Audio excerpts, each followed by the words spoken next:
The recent assault by Turkey's military on Kurds in northwestern Syria has presented a conundrum for the administration. Turkey is our strained NATO ally while the Kurds have been one of America's most important friends in the region, with Kurdish forces fighting valiantly alongside Americans in Iraq against al-Qaeda and in Syria against ISIS. The White House has expressed disapproval but did not outright condemn Turkey's incursion into the Kurdish-controlled Syrian city of Afrin. "We hear and take seriously Turkey's legitimate security concerns," said Press Secretary Sarah Huckabee Sanders Monday. And a senior administration official emphasized on Tuesday that the U.S. military draws a distinction between the Kurdish forces fighting ISIS in the northeastern Syria from those Kurds in the parts of the country north of Aleppo, who have fought against the ruling Assad regime in the Syrian civil war. Those forces in and around Afrin have never been advised by the United States, equipped by the United States, trained by the United States, and have never had any U.S. forces embedded with them, the official said. That's the sort of careful line drawing the administration has to do as it tries to emphasize its stated primary mission in Syria, defeating ISIS, while not antagonizing the Turks, who say they have concerns about Kurdish rebellions in their own country. But the White House is mincing fewer words when it comes to the malign influence of Russia, a staunch ally of Assad in Syria, in the situation in Afrin. "We've seen allegations, particularly from Russia, in the last few days blaming the United States for the situation in northwest Syria," said a senior administration official, who said claims from Turkey and Russia that the United States was planning to train a Kurdish border force along the Turkish border were incorrect.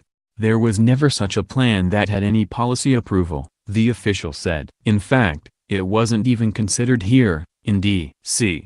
At the policy level. There may have been some blue-sky type thinking by the military planners at a tactical level based on the mission parameters that they had, but that was never put forward as a policy option. In fact," the official continued, "if there's a proximate cause outside of Turkey for the launch of that operation, it is Russia." The official cited a statement from Turkish President Recep Tayyip Erdogan that he had an agreement with Russia related to the move on the Kurds in Afrin. The Russian defense forces near Afrin were repositioned away from the city shortly before Turkey's invasion, which began on January 20. "You will note that there has been no engagement of Turkish aircraft by Syrian regime air defenses," the official said. "So we think the implication there is that the agreement that Russia made with Turkey was to guarantee that the Syrian regime air defenses would not prevent Turkish aircraft from flying missions over Afrin. So the conditions under which the operation kicked off, including large-scale air operations, that's the result of Russia's green-lighting the operation for Turkey. We believe Afrin is not the only recent bad action in Syria that the administration has laid at Vladimir Putin's feet." Secretary of State Rex Tillerson on Tuesday said Russia's shielding of Assad is to blame for the Syrian regime's recent chemical attack on its own people.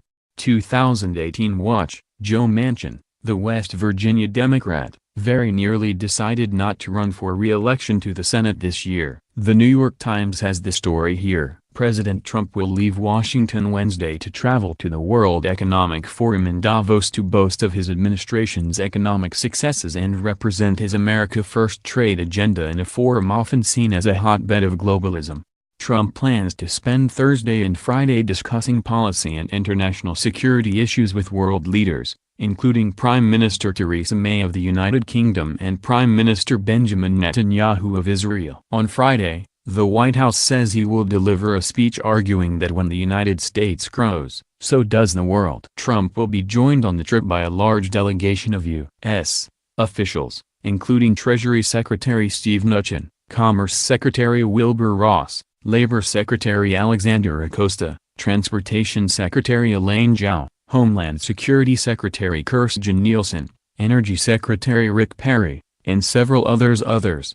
"We want the world to invest in America and to create jobs for hard-working Americans," Gary Cohn, the chairman of the National Economic Council at the White House, told reporters Tuesday. "The president will continue to promote fair economic competition, and will make it clear that there cannot be free and open trade if countries are not held accountable to the rules." Trade Watch. Trump's trip to Davos comes as his administration begins the penultimate round of trade talks with Mexico and Canada to renegotiate the North American Free Trade Agreement, which the president has said is insufficiently favorable to U.S. interests. And on the intercontinental stage, the White House took its first trade actions against a fellow superpower Tuesday, slapping a 30% tariff on solar panel and washing machine imports in an action that was meant to be seen as a snub to China, but in reality is a greater slap at South Korea. CNN reports, Trump has long complained about lopsided trade with countries such as China and South Korea, saying it hurts American workers. But during his first year in the White House, he largely held off on threats to put up new barriers. That changed this week with the announcement of tariffs, which the U.S. government said are aimed at protecting American companies from cheap foreign imports. Trump is also due to decide on measures against steel and aluminum imports in the coming months. China on Tuesday expressed strong dissatisfaction over the move to impose tariffs of up to 30% on U.S.